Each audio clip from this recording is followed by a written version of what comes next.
अमरावतीत शाळाच बनल्या भ्रष्टाचाराचा अड्डा, क्रीडा मैदान निधीवर प्रश्नचिन्ह।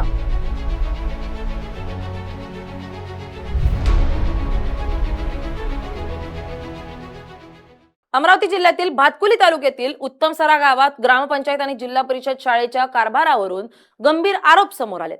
जिल्हा क्रीडा विभागामार्फत शाळेतील विविध क्रीडा मैदानांसाठी मंजूर झालेल्या 7 लाख रुपयांच्या निधीच्या कामात नियमांचं पालन झालं नसल्याचा आरोप ग्रामस्थांनी केलाय।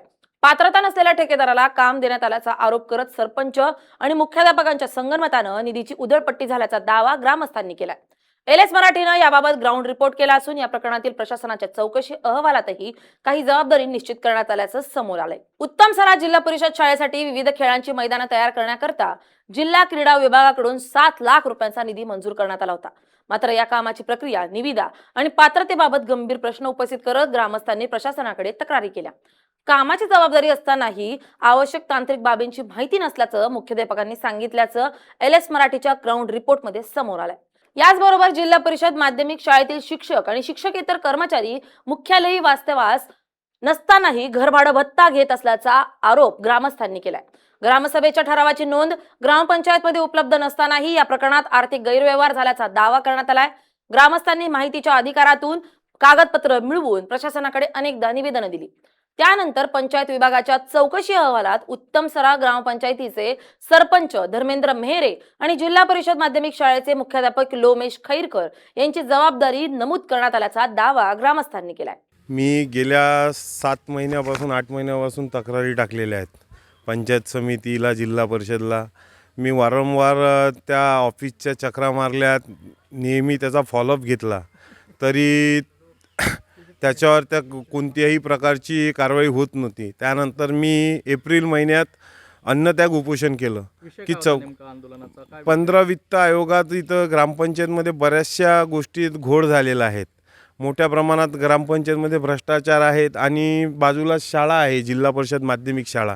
त्या शाळेत पण एक ग्राउंडचं काम आलं होतं, मुख्याध्यापकानं त्याची पण निविदा न काढता परस्पररित्या ते संगनमताने शाळा व्यवस्थापन समिती आणि सरपंच यांच्या संगनमताने ते व्यवहार करून ते पैसे गावातीलच एक कॉन्ट्रॅक्टर म्हणून त्यांच्याकडे लायसन नाही, काही नाही, न कुठला GST नंबर आहे, काही आहे, त्यांच्या अकाउंटला डायरेक्ट 4 लाख रुपये त्यांनी RTGS केले आणि ते काम करून घेतलं। म्हणजे कोण्या हेतूने काम करण्यात आलं बा, न निविदा काढता इतके रुपयाचं काम।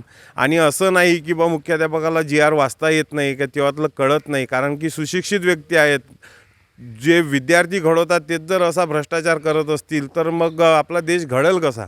माझं नाव पवन शांपंत सवई, राहणार उत्तमसरा। भातकुली तालुक्यामध्ये उत्तमसरा हे आमचं गाव आहे। आमच्या गावामध्ये भरपूर प्रमाणात ग्रामपंचायत असो किंवा जिल्हा परिषद असो, या दोन्ही बाबीमध्ये भरपूर प्रमाणात भ्रष्टाचार झालेला आहे।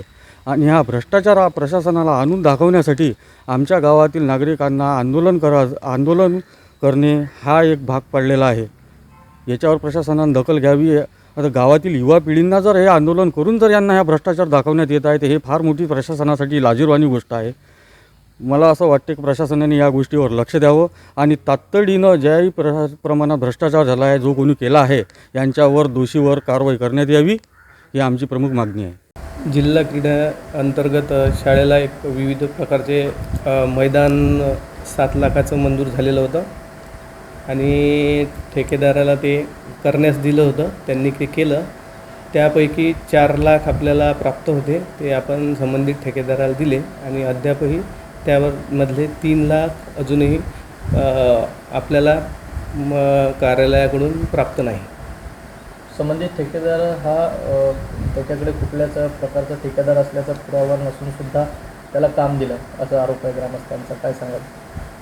स्थानिक लेवलवरचे कामं आहेत आणि शाळेचा विकास झाला पाहिजे। आम्ही त्याच्यामध्ये टेक्निकली तांत्रिकदृष्ट्या मुख्याध्यापक जरी असलो तरी तांत्रिकदृष्ट्या त्या बाबीचा अभ्यास आम्हाला नाही। मात्र त्यांच्याकडे लायसन्स आहे का, म्हणजे ते काम करू शकतात का? ग्रामीण भागामध्ये काम करतात, करू आपण शकतात, स्थानिक लेवलवरून त्यांच्याकडून काम करून घेतलं आहे। म्हणजे ते काम करू शकतात असं आपलं म्हणणं आहे का? आपल्याला त्याची काही माहिती, काही जाणीव होती का? आपल्याला तांत्रिकदृष्ट्या त्याचा अभ्यास नाही आहे, पण काम केलेलं आहे त्यांनी। मात्र एवढा मोठा ठेका जे आहे सरकारचा पैसा आहे तो सरकारचा पैसा आपल्यापर्यंत अशा पद्धतीने पोहोचत आहे आणि आपण अशा पद्धतीची कामं कुठल्याच प्रकारची पाहणी न करता दिल्याचा आरोपसुद्धा ग्रामस्थांचा आहे. काय सांगा? ग्रामस्थांचा आरोप जरी असला तरी त्यात तथ्यता नाही आहे. 7 लाखामधले 3 लाख अजूनही प्राप्त नाही. 4 लाखचं काम आहे ते. ज्या व्यक्तीकडे ठेकेदार असल्याचा पुरावाच नाही अशा व्यक्तीला काम देणं हे योग्य आहे का? त्यांच्या निविदा प्राप्त झाल्या होत्या, त्याच्यानुसार आपण स्थानिक लेवलला प्राधान्य दिलं. निविदासुद्धा आपण कुठल्याच प्रकारची काढली न काढता काम दिल्याचा आरोप आहे. कुठल्याच प्रकारची नाही, निविदा स्थानिक लेवलवर आपण ग्रामपंचायतीने शाळेच्या फलकावरती निविदा केली होती. दरम्यान या संपूर्ण प्रकरणात ग्रामस्थांनी केलेले आरोप आणि चौकशी अहवालातील निष्कर्ष यावर आता प्रशासन कोणती कारवाई करतं याकडे सर्वांचंच लक्ष लागलंय. 7 लाखांच्या क्रीडा मैदान निधीपासून घरभाडे भत्त्याच्या कथित गैरव्यवहारापर्यंतच्या या प्रकरणाची सखोल चौकशी करून दोषींवर कारवाई करण्याची मागणी ग्रामस्थांकडून करण्यात येते. मात्र संबंधितांकडून या आरोपावर अधिकृत स्पष्टीकरण काय येतं हेही महत्त्वाचं ठरणार आहे. रोहित खाडे, LS मराठी, अमरावती.